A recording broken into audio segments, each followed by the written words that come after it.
Testing sound on Facebook.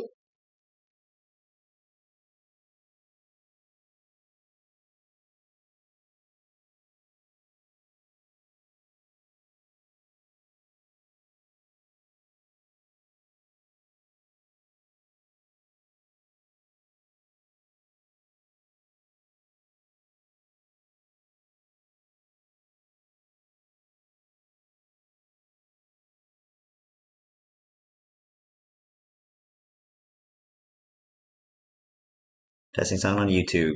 Fingers crossed.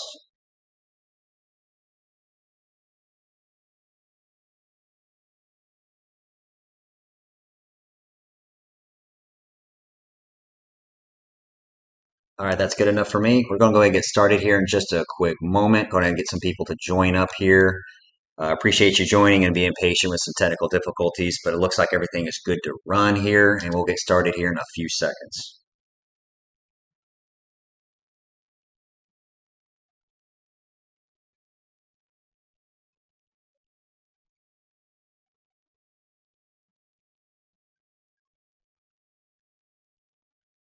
All right, let's go ahead and go through.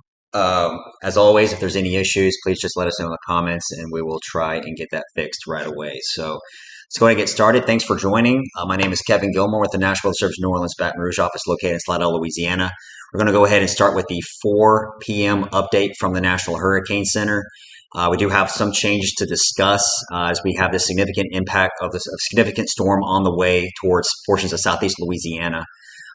Just a few changes again in the track and intensity, just some minor adjustments in the track that people need to be aware of, even some changes in the storm surge inundation potential for a few areas as well. So we're going to go ahead and jump right into it now and show you what we got here going to the latest satellite imagery of Ida.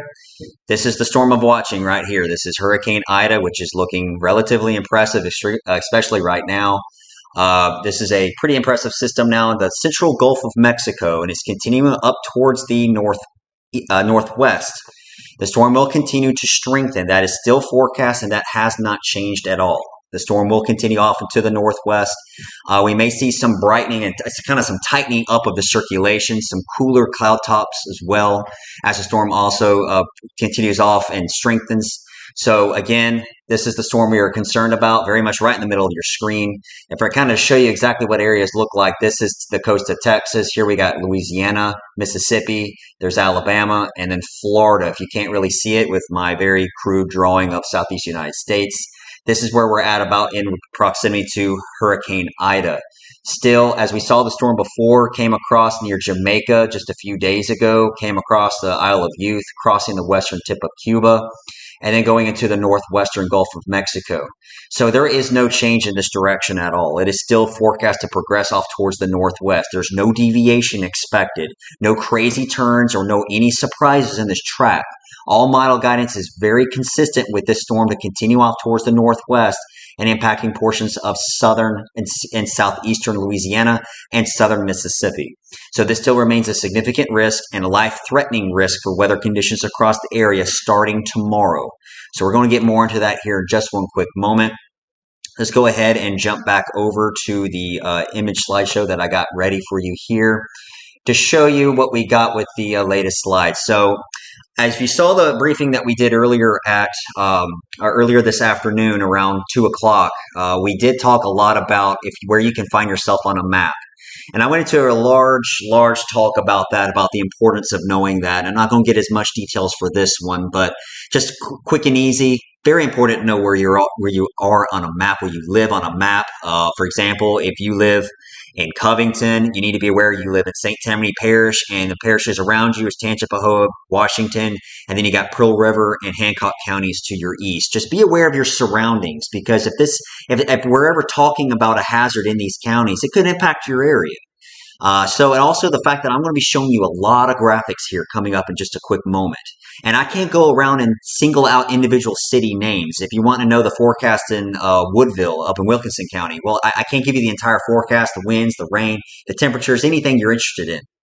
That's going to be your job, is to depict your threat from the maps that I'm about to show you here. So be aware of your area. Let's go on to the next slide here. Also, I was talking about that when I showed you that map. That was the area that we cover here in southeast Louisiana and southern Mississippi. This is known as our area of coverage for the National Weather Service New Orleans Baton Rouge office. We cover this area, but we're a collection of 122 offices across the United States. If you have family and friends, or you're watching from National Weather Service Lake Charles, that's southwestern Louisiana or far southeastern Texas. We got people also to our north. We got another office at Jackson, Mississippi, central Mississippi as well. That's the National Weather Service Jackson office. And then we have National Weather Service Mobile to our east, which covers cities like, of course, Mobile, Evergreen, Pensacola, Fort Walton. That's going to be for our friends to the east. So if you happen to be watching us from any of these neighboring offices and want information pertaining to your local area, keep a close eye and watch this area here. Watch your office and be sure that you know what information is coming from which office nearby. So as we go through again, talking about here's the latest from the National Hurricane Center. This is the 4 o'clock advisory. So this is the latest from the National Hurricane Center. Now we have maximum sustained winds of 105 miles per hour. That's up 5 miles per hour from the 1 o'clock advisory. So that's the strengthening that we're expecting to see as the storm continues off to the northwest.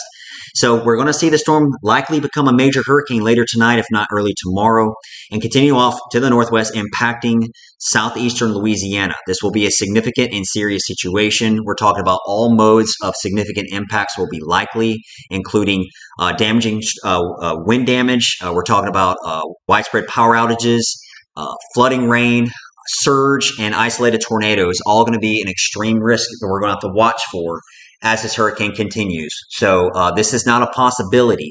And that's why we want you to take this extremely seriously. Hurricane and tropical storm warnings in effect. Nothing has changed from the 1 o'clock to the 4 o'clock. We still have hurricane warnings in effect for all of southeastern Louisiana.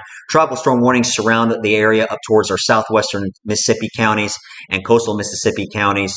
That's a tropical storm warning for potential for sustained winds of 39 to 74 miles per hour, above 74 miles per hour potential for the hurricane warning areas.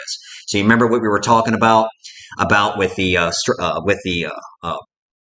high wind potential that we're going to be seeing. This is going to be a significant risk. So what we mean by that, here's the difference between hurricane watch and warning, just saying that now we have a hurricane warning in effect for sustained winds of 74 miles per hour or higher. So this is going to be something to really keep a close eye on. Here's what's changed a little bit with the forecast wind threat. Now we're talking about significant risk. It's been a little bit closed in more towards Baton Rouge. We see a little bit of a lowering risk. That's because confidence has now been increasing with this storm. So we're getting a better idea of the exact track and trajectory of where these highest winds are going to be. For Baton Rouge and Houma, and then in New Orleans, that's going to be the bullseye. That's the serious part of that we're worried about here. This is where we're expecting widespread power outages, tree damage, maybe even structural damage in this area. So if you live anywhere in the areas you see highlighted in purple or red, you should be taking the storm as serious as possible, because if you have had any evacuation orders, any mandatory evacuation orders, you should be long gone by now. If you have any voluntary orders, then you should be gone. You should be thinking about possibly wanting to go, and you should be considering the information that I'm showing you here about the potential if you need to leave or not. You need to seriously be considering this. This is not a storm to stick around in. Do not ride this storm out. Whatever you do not ride this one out. If you are anywhere in that purple and red area, and if you're under mandatory evacuations, get out. Do not mess with a storm of this intensity. Here's why we say that the preparation should be completed today. We're talking about areas we're coming across southeast Louisiana. We're going to see conditions deteriorating through the day tomorrow. And then it's going to continue to get worse throughout the entire day. So keep that in the back of your mind. That's why you need to prepare today. Just want to double check and see if my stream has got going here. Yep. Looks like my stream is still going. All right, hopefully we're still going here. May have some intermediate interruptions. That's why we're going to make this one a little bit quicker. But conditions will deteriorate tomorrow, so be aware of that. The storm surge has changed. We want people to be aware that storm surge has changed. We're now talking Lake Pontchartrain 5 to 8 feet, 7 to 11 feet still for coastal portions of coastal Mississippi, 10 to 15 southeast Louisiana. So this is a serious situation. Life-threatening storm surge is a very serious risk. As we go to the forecast storm surge threat with Ida, we're still seeing, you see those purple areas, that's significant inundation issues. So be aware of that as well. Storm surge warning remains into effect.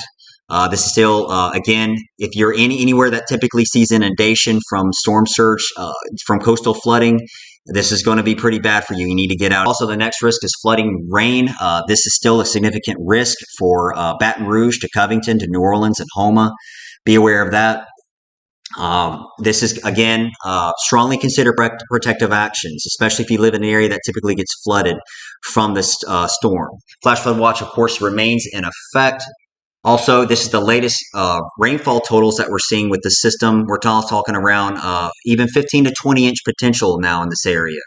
So this is going to be significant. What we're talking about is life-threatening flash flooding, and we're getting a little bit more of a bullseye, more of an idea of where these heavy rain bands will set up to the east of the center when it makes landfall.